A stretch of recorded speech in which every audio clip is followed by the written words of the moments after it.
everyone, I'm back, and for this video, I will show you how to block an application in the firewall on Windows computer or laptop. So to start, click Start menu and then search for Windows Defender Firewall and open it. Once the firewall window opens, look at the left-hand menu and click on Advanced Settings. This will open the Firewall's Advanced Configuration panel. In the Advanced Settings, click on the Inbound Rules from the left panel, then look at the right-hand side and click on the New Rule. Select Program and click Next. Choose the option This Program Path and click Browse.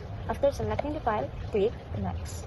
Select the option Block the Connection and click Next. You'll then choose when this rule applies. You can leave all the three selected for full blocking and click Next. Finally, give your rule a name.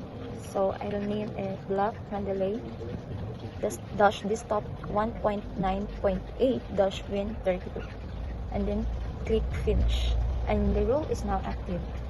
Same on what you did earlier from inbound rule. Do it in outbound rule.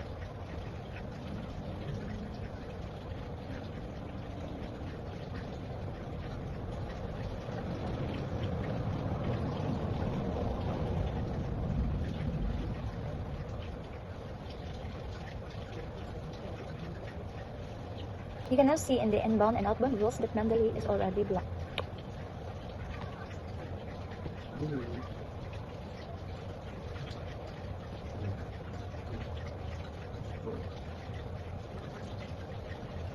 And that's it. An application is already blocked in the firewall on Windows. Thank you for watching and see you next time.